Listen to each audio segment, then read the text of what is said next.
head of a metal pin which we use in our office. So that's exceedingly small, and given the data available now, if that's the amount of wear it's going to have every year, then potentially this could last you a lifetime. Wow. So clearly a Birmingham hip is very different than a total hip replacement. What are some of the advantages? Other than preserving the bone for future use and future redo surgeries and very minimal wear, the other advantages is that in a traditional hip replacement, the ball can come out of the socket, what we call as a dislocation. And that can happen anywhere from 1% to 5% of individual. But the advantage of the hip resurfacing is that the size of the ball somewhat matches the original size of the ball of the patient. So the rate of dislocation or the ball coming out of the socket is virtually negligible. Over 55,000 cases done worldwide, there are only a handful of cases where it has actually come out of the socket. So for practical purposes, you really have to work hard at it to bring it out of the socket. So it probably means the patient can be more active. Because it is indestructible, it doesn't chip or fracture, and it doesn't come out of the socket. Usually after 6 months to a year, I let my patients do whatever activities they choose to do. There have been patients who have run marathon after the hip resurfacing. You can cycle, you can jog, you can ski, you can do bungee jumping. There's endless amount of activity a patient can do after this. Whereas in a traditional hip replacement, these activities, we would restrict them not to do that because of the fear of the ball coming out of the socket. I'm going to be 60. I'll be 60 in a month. My name is Bob Hilario, and I've just recently received a hip resurfacing. I had heard about this procedure because of the Tour de France winner, Floyd Landis. He had it done last year, and this procedure enabled him to continue racing, you know, Tour de France bicycle racing. So I said to myself, if I want a procedure done, it's got to be something like this. I read up on the hip replacements, the ceramic, the ones with the nylon bushing, the metal to metal. I did a lot of research, and they were all very restricting. But this one, from everything I read and I was told, was very unrestricting. You get your range of motion, normal range of motion.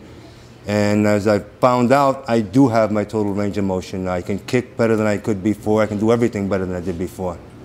Is this procedure something you've been trained specifically to do? Yes, because it is a completely different operation compared to a traditional hip replacement. And I was fortunate enough to train for almost a year with one of the leading surgeons in America in terms of hip resurfacing, and that is when I spent a year at Hospital for Special Surgery in New York. Very different. Does that mean the patient can expect a different preparation period and different recovery as well? Well, Stacey, the preparation for these two operations are essentially the same, and the initial recovery period is also the same. And it takes about 4 to 6 weeks to recover from either of these operations. But the crucial difference between these two operations is essentially after 6 months, where in a traditional hip replacement, I would limit a patient on what he or she can do in terms of activities. And all these limitations are essentially so that the ball doesn't come out of the socket or the plastic liner doesn't wear out too quickly. Whereas in hip resurfacing, after 6 months, really there's absolutely no limitation. The patient can choose to do any activity he or she wishes. And that makes the crucial difference between these two procedures. How does the pain your patients feel prior to surgery compare to how they feel after surgery? Of course, prior to the operation, they're in a lot of pain, and that's why they choose to have the operation. And one of the other major advances in the recent science and hip surgery is management of the pain after the operation. And there's no doubt that it is painful, but we as a team, which consists of a pain management team, the anesthesiologist, the doctors, we manage the pain for the first 2 to 3 days while they're in the hospital through multitude of approach. And virtually, while the patient is in the hospital, the pain level is very, very minimal, if not at all negligible. And once the hospital stay is over, once they go home or to rehab, their pain level is pretty much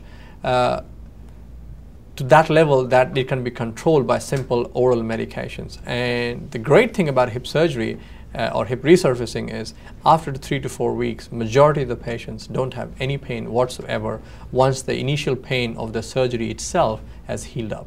So virtually within 3 to 4 weeks, patients walk into our office absolutely pain-free, and they're delighted that they ever had this operation. In a sense, they get their lives back. Absolutely. And most of them say that, oh, geez, why wish they had it earlier and they didn't wait so long, because they're so happy with the procedure. Wow. Thank you for sharing all of these options so they can make informed decisions. I said, all right, schedule me for the next one. You said 6 weeks. And Doc goes, oh, you can't be emotionally ready and physically ready and everything yet. And I says, yeah, I am. I got to have this done. I want to get rid of the pain. I can't take this pain anymore.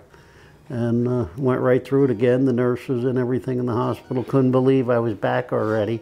Because when I was leaving the first time, I said, I'll see you in 6 weeks. And they wouldn't believe it. But it was just such an amazing difference to be able to, even 2 days after surgery, move almost pain-free compared to what I was with just one side.